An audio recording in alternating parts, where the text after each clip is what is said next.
ක්‍රීඩාවට ඇලුම් කරනවල හැමෝටම ජයග්‍රාහී දවසක් වෙන එක ප්‍රාර්ථනා කරනවා.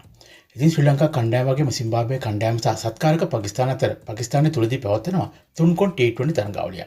එම තරඟවලට අදාළව මූලික කොටට තරඟ 6ක් තිබෙනවා. එම තරඟ 6න් පස්වන තරඟය තමයි ඊයේ දිනේදී නිමාවටපත් වුණේ. ඒ වගේම 6 වන සහ මූලික කොටේ අවසාන තරඟයේ හෙට දිනේදී පැවැත්වීම නියමිතයි. ඒ ශ්‍රී ලංකා කණ්ඩායම සහ පාකිස්තාන කියන කණ්ඩායම අතර. ඉතින් මේ වෙනුවට මූලික කොටය තුල පාකිස්තානු කණ්ඩායම ක්‍රීඩා කර තරඟ තුනම ජයගත් නිසා ඔවුන් කාටත් කලියෙන් තමන්ගේ ස්ථානයේ අවසාන මහා තරඟයට වෙන් කර ගැනීමට සමත් වුණා.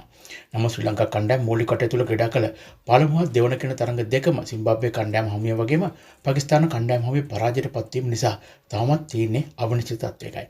ඒ වගේම සිම්බාබ්වේ කණ්ඩායමත් ඔවුන්ට තිබෙන මූලික කොටේ තරඟ හතරම මේ වෙනකොට ක්‍රීඩා කර අවසන් වී තිබෙනවා වගේම පාකිස්තානට එරෙහිව ඔවුන් තරඟ දෙකක් පරාජයටපත් වුණා. ශ්‍රී ලංකාවට එරෙහිව එක් තරඟයක් ජයගෙන එක් තරඟයක් පරාජයටපත් වී ලකුණු සටහනේ දෙවන තැන ලබාගෙන තිබෙනවා. ඉතින් සිම්බාබ්වේ කණ්ඩායම මූලික කොටේ ඔවුන් ක්‍රීඩා කරන තුන්වන තරඟයට ක්‍රීඩා කළේ පාකිස්තානට එරෙහිවයි. එම තරඟයේදී පාකිස්තානු කණ්ඩායම පන්දුවාර 20 කඩලු 5කට ලකුණු 195ක් ලබා ගැනීමට සමත් වුණා. ඒ අනුව සිම්බාබ්වේ කණ්ඩායම එම ඉලක්කය හඹා ගියත් ඔවුන්ට පන්දුවාර 19ක් තුල සියලුම ක්‍රීඩකයන් දැවී ලබා ගැනීමට හැකියාව ලැබුණේ ලකුණු 126ක් පමණයි.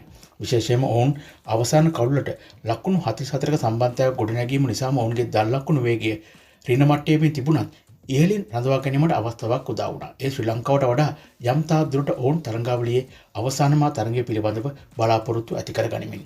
ඉතින් ඒ අනුව සිම්බාබ්වේ කණ්ඩායම සහ ශ්‍රී ලංකා කියන කණ්ඩායම් දෙක මේ වෙනට එක තරඟයක් බැගින් ජයගෙන තිබුණත් සිම්බාබ්වේ කණ්ඩායමේ net run rate එක ශ්‍රී ලංකාවට වඩා ඉදිරියෙන් තමයි තිබෙන්නේ. ඒ තරඟ හතරකදී එක් තරඟයක් ජයගෙන තරඟ තුනක් පරාජයටපත් වෙලා ලකුණු දෙකක් සමගින් ඍණ 0.52ක net run rate එකක් තමයි ඔවුන් සතුව තිබෙන්නේ. නමුත් ශ්‍රී ලංකා කණ්ඩායම තරඟ තුනකට ක්‍රීඩා කරලා එක් තරඟයක් ජයගෙන තරඟ දෙකක් පරාජයටපත් වුණත් ලකුණු දෙකක් සමගින් ශ්‍රී ලංකාවේ net run rate එක තිබෙන්නේ ඍණ 1.34ක අගයක.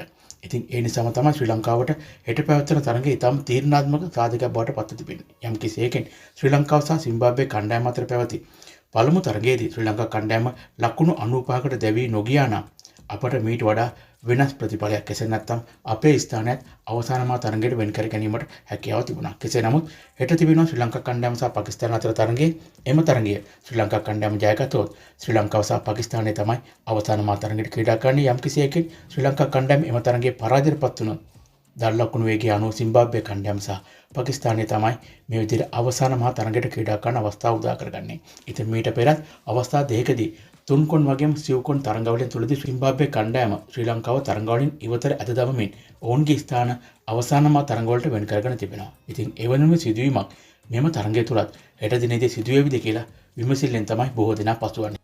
ඉතින් මේ සම්බන්ධව ඔයාලගේ වටිනා අදහස කමෙන්ට් එකේ ලියන ගම අලුත්ම ක්‍රිකට් විස්තර නිරන්තරයෙන් දැනගන්න ශ්‍රී ලංකා ක්‍රිකට් අප්ඩේට් කියන අපේ නාලිකාව සමගින් රැඳී සිටිනවා. ඔයාලා හැමෝටම සුබ දවසක්. ජය වේවා.